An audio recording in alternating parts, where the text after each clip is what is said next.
Hi friends, నేను మీ ఆనందరాజ్. మీరు చూస్తున్నారు మహాదేవి డిజిటల్స్.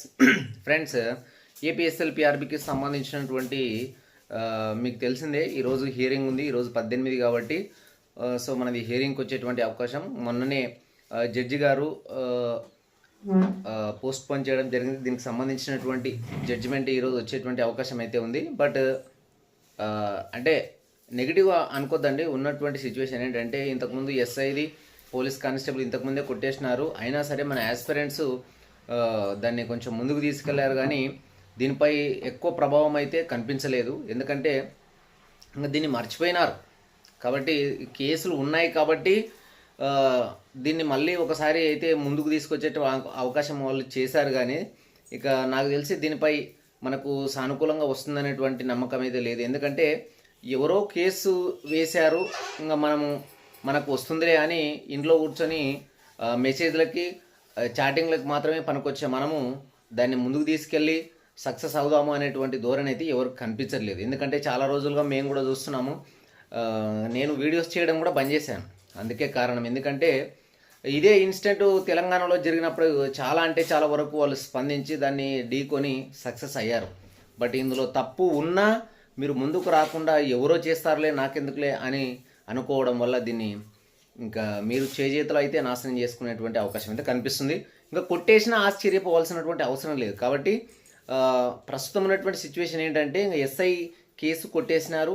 సో నెక్స్ట్ ఈరోజు మనది కొట్టేసేటువంటి అవకాశం అయితే ఉంది. మనకు తెలుసున్నటువంటి ఇన్ఫర్మేషన్ ప్రకారం గవర్నమెంట్ పీపీ గారు దీన్ని కొట్టివేసేటువంటి అవకాశం కనిపిస్తుంది అనేటువంటి న్యూస్ అయితే మన వరకు ఉంది. అది అఫీషియల్ కాదు, మళ్ళీ నేనేదో అఫీషియల్గా చెప్తున్నానని కాదు. బట్ ఇంకా తర్వాత ఏం జరుగుతుందో అనేది నెక్స్ట్ ప్రోలాంగ్ అయినా ఆశ్చర్యపోవాల్సినటువంటి అవసరం లేదు. బట్ ఇంకా మీరు వేరే దాని మీద ఏదైనా కాన్సన్ట్రేట్ చేయొచ్చు.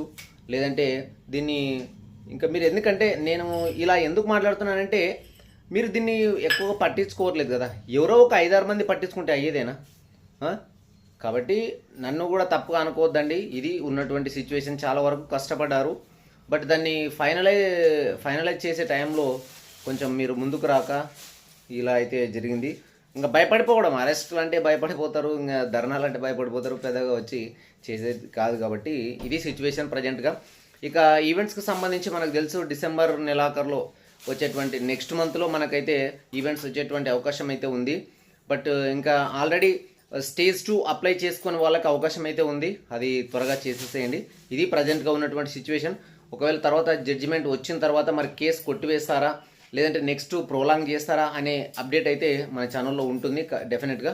కాబట్టి ఈ వీడియోని స్కిప్ చేయకుండా చూసినందుకు థ్యాంక్స్. అండ్ సబ్స్క్రైబ్ చేసుకోండి. మన యొక్క ఏపీఎస్ఎల్పిఆర్బికి సంబంధించినటువంటి అప్డేట్ అయితే మీకు ఇచ్చేస్తుంటాను.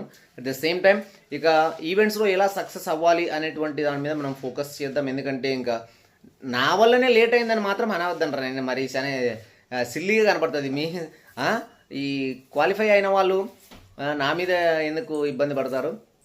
గవర్నమెంట్ మారిపోయింది కాబట్టి కొంచెం లేట్ అవుతుంది, అంతేగాని దీంట్లో ఎవరిని తప్పు పట్టాల్సిన అవసరం లేదు. కేసులు వేశారు, తప్పు ఉంది, ఇందులో సంజాయించుకోవాల్సిన అవసరం ఏం పడింది నాకు కూడా, ఓకేనా? అందులో మిస్టేక్స్ ఉన్నాయి కాబట్టి ఇది మిస్టేక్. నువ్వు బై గాడ్స్ గ్రేస్ నువ్వు క్వాలిఫై అయ్యిండొచ్చు. క్వాలిఫై కాని వాళ్ళ పరిస్థితి అది. కాబట్టి వాళ్ళని కొంచెం ముందు పెట్టి నేను మాట్లాడడం జరిగింది, అంతే. సో ఇందులో ఎవరిది తప్పు ఎవరిది ఒప్పు అనేది పక్కన పెట్టేస్తే ఇంకా ఈ రోజుతో మనకు తేలిపోతుంది. సో అటు ఇటు అయినా సరే క్వాలిఫై అయిన వాళ్ళు ఫోకస్ చేయండి మన పిఎంటీ వాటి మీద. At the same time qualify కాని వాళ్ళు నెక్స్ట్ వేరే దానికైనా సోర్స్ వెతుక్కోండి, ఓకేనా? Have a nice day friends. మళ్ళీ కలుద్దాం.